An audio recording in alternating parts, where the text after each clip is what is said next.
It's important to know that every other crusade mentioned occurred in modern-day Finland, Germany, or Poland.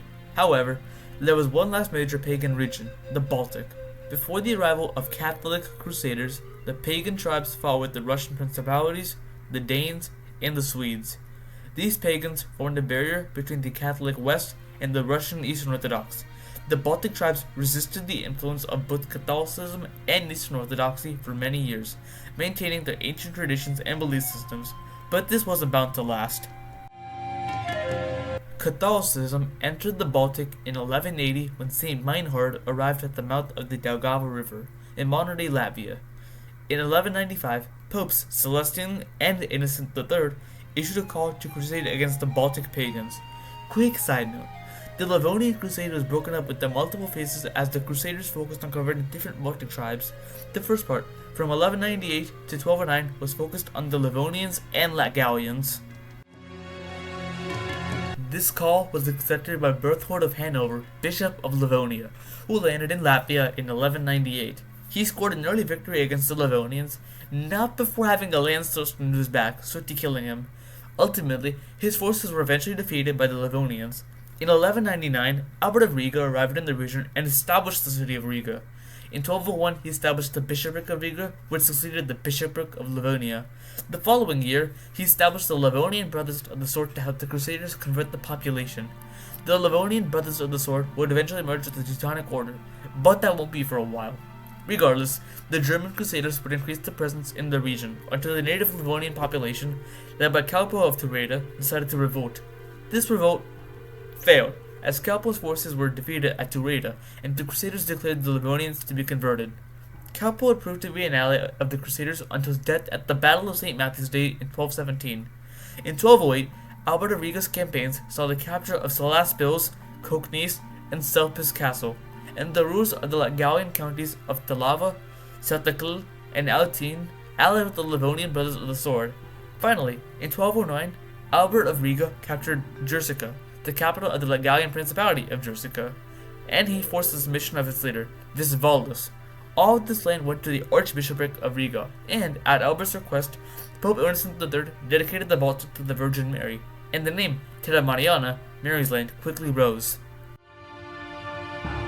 As the Crusaders consolidated their control over the Livonians and Latgalians, they turned their eyes north to Estonia. Estonia was divided into counties, each led by an order. These counties were centered around countless hill forts.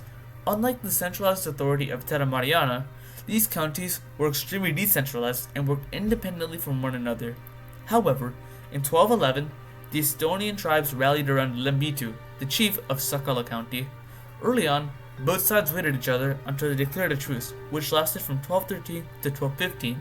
The Crusaders scored a resounding victory at the Battle of St. Matthew's Day in 1217, killing Lembitu, while also losing Calpo of Tureda. While the Livonian Brothers of the Sword were campaigning in the Baltic, the Danes and Swedes, eager to expand, attempted to gain a foothold in the region. In 1218, Albert asked the Danish king Valdemar II for help. However, Valdemar made a deal with the Livonian Brothers of the Sword, and in 1219 he arrived in Estonia and established a castle that would eventually become the city of Tallinn, and defeated the Estonians at the Battle of Lindeniis. In 1220, the Swedes attempted to conquer part of Estonia, but were defeated by the Estonians at the Battle of Lihula, and the rest of northern Estonia fell under Danish rule. Unfortunately for the Crusaders, the Estonians would rebel in 1223, and all but Tallinn would fall.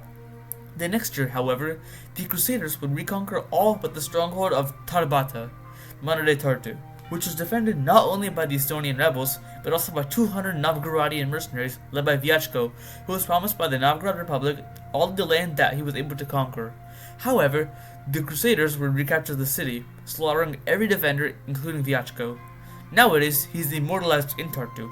Also, in 1224, the land of Terra Mariana fell under the jurisdiction of the Roman Catholic Church, and Pope Honorius III sent William of Modena to govern it. Finally, in 1226, William of Modena negotiated peace, ending the conquest of Estonia. Well, the Crusaders didn't initially conquer all of Estonia. The county of Saaremaa held out until 1261. In 1227, the Livonians conquered it, lost it in 1236, reconquered it in 1241, and faced a rebellion in 1261. Don't worry, they reconquered it again. Taking the clock back to 1240, the Crusaders attempted to push east beyond Lake Peipus. You see, in the east lay the Novgorod Republic, a powerful Eastern Orthodox state, and the Voshians, a people who paid tribute to the Novgorodians. While not technically pagans, they weren't Catholic, and so they were on the Crusaders' radar. This campaign didn't go too well. Initially, the Crusaders secured some land, constructed a castle in Koporye, and collected tribute from the locals. However, the Novgorodians, under Alexander Nevsky, defeated the Livonians, and they fled. Novgorod then forced the Crusaders to fight by pillaging their territory, and they formed up and lost at the Battle on the Ice in 1242, permanently halting eastward expansion. All in all, this campaign was humiliating for the Livonian order, and an all-around success for the Novgorod Republic.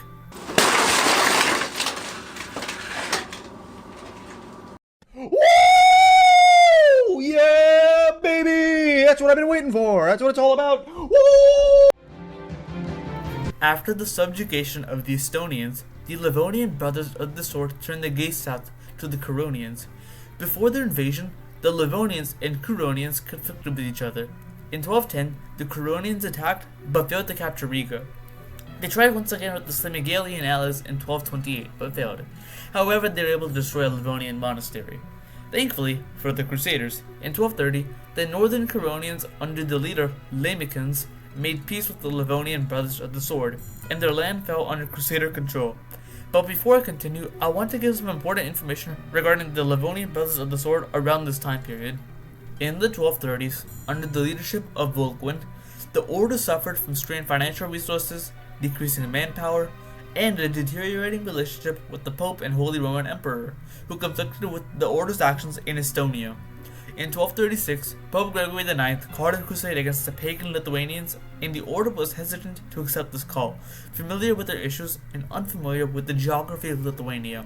However, on behalf of the Pope's insistence, the order was eventually accepted this call and marched south. This army was large, around 3,000 soldiers led by Master Vulcan, and composed of soldiers from across Terra Mariana. This army pillaged and raided many pagan settlements, and as they marched northward, they camped in a swamp for the night to avoid losing their horses and their terrain. However, the next morning, the Lithuanians attacked, and it wasn't pretty. The Livonian Rime Chronicle states, more heathens arrived. The next day, the Christians thought to ride away early, but they had to fight the pagans, though they did not want to. In the swamps, they could offer but weak resistance, and they were cut down like women. I lament the deaths of so many heroes who were so easily slain. The master and his brothers put up a heroic defense until their horses were slain, and even then fought on foot and felled many men before they were vanquished. Finally, and with great difficulty, the Lithuanians felled them with long spears. The Battle of Saul was an overwhelming defeat. Only every 10th Crusader successfully returned to Riga, and in 1237, these remaining Crusaders were forced to join the Teutonic Order.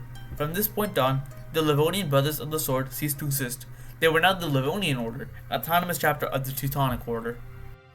Taking the clock forward, in 1260, the Crusaders suffered another defeat at the Battle of Durb, which led to many Curonian and Prussian uprisings, all of which weren't subdued until 1266.